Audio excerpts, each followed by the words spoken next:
So One Piece 679, we arrive at another setup this time. Again, it's another setup chapter. But surprisingly enough, even though there wasn't anything really important going on in this chapter, there were some interesting stuff and actually a heartfelt moment towards the end of the chapter that I did like.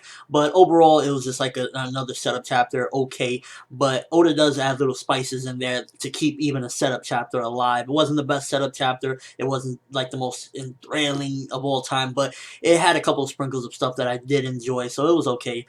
Start off with a comedy moment for me is you see Chopper frantically running, and I was like, oh, it's always hilarious when you got Chopper doing something funny. So that kept me laughing a little bit. That was probably one of the funnier moments of the chapter because there wasn't too much funniness going on, but there were a couple different things.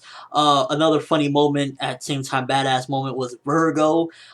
He's talking to, I believe it was Monet, and she tells him, he's getting ready or whatever, and he's like, oh, where's my sword? I can't find my sword. And she's like, maybe because you're not a swordsman? That was funny. Like, the last chapter, this chapter has been keeping me laughing is what kept my interest because nothing really important has been happening. These have been legitimate setups, so the comedy definitely had me going. I'm like, is Virgo really, like, this stupid, or like is he just brute force? I'm feeling like he's just brute force because if he's this moronic, first he had the slab of meat on his face, that's what she said, and then this chapter he thinks he's a swordsman for a second, and he's like, oh well, then I'll just go pound them. He is complete brute strength. I don't know how he masterminded and tricked everyone when he just seems like a complete moron.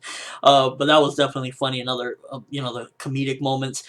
Pretty cool moment, and it felt nostalgic, was when Zoro was like, the Marines were trying to say, hey, this is the perfect time, we got you, and Zoro's like, I had it, and he's about to strike them, and then Tashigi stops him. It felt nostalgic, like back in the beginning of the series when they would have their little clashes or whatever. I was like, oh man, it's pretty cool, but there was no time for an epic squabble, so that was a little bit like, oh man, I wish things would happen, but of course it's understandable that, they're trying to run from this gas, which, is just overtaking everything. I've also wanted to really touch on real quick on the thing about the three swordsmen, because a lot of people are saying, no, there's no way Kinemon can become a straw hat. We already got two swordsmen, but it looked pretty badass to see three swordsmen, and I could definitely see if he does become, even if it's temporary until he finds his son, it kind of fits, and it kind of sounds like a cool thing, like, the three badass swordsmen from the Straw Hat crew. So to me, it really looked like it fit this particular chapter. Again, that's what she said.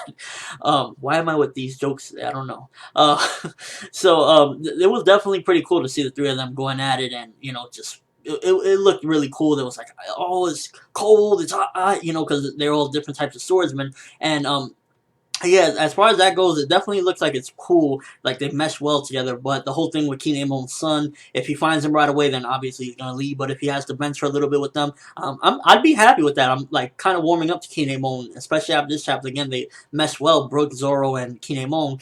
Another cool thing was the dragon. Nami was talking about, oh, he looks so cute. I would love for the Straw Hats to have a pet dragon. Like, how awesome would that be? A crew with a freaking pet dragon on their ship. Obviously, it's probably too big, and they never get pets or anything. I highly doubt they would have that as a pet, or if they did, it would be for a while and probably get killed off. But nonetheless, it still would be pretty cool, and I enjoy the idea of, like, yeah, they just chilling with the dragon sometimes while they're cruising on the ship or something. That'd be pretty interesting, and especially in the new world, maybe they might need it. Maybe it could help them from time to time when they gotta fly out of a certain area. But it was kind of cool, the notion of Nami talking like if he could be potentially a pet or something like that. And last but not least, the best part of the chapter for me, and it gave some validation to it, like, because, for the most part, nothing important happened. It was just like everyone's running. It was a setup again. So I was like, oh. But the end kind of got me. I was like, wow, it's actually pretty deep. Tashigi, they're all trying to jump through the doors, and because that mist is coming to grab them, to get them and freeze them, and she gets thrown in, and actually her crew risked their lives, and basically they all got frozen just to throw her through the door, and she was crying, and it really got me. Just even talking about it, like, that was actually pretty good for some irrelevant soldiers to actually care about Tashigi enough to throw her through the door. That was pretty awesome. I definitely enjoyed that particular part. And overall, it was an okay chapter. Nothing really important happened, but the little sprinkles that Oda does to keep our interest definitely is enjoyable. And I'm glad it's not just, oh, we're running. There's comedy. You got some heartfelt moment at the end. You got a couple different things going on. So yeah, One Piece 679, not a bombshell or anything, just okay. But the little things that go on in it definitely were enjoyable and a couple of heartfelt moments and funny stuff. So gotta appreciate that. Let me know what you thought of it. Are you excited for? Because seemingly it should be coming up like within the next chapter. So Smoker versus Virgo. I can't wait for that one. And Luffy just to come and beat the dog tar to Caesar. I'm so sick of Caesar Clown. It's like he is running his mouth like he can do something. It's like Luffy is going to knock your head off and drag you away. And I can't wait for that day.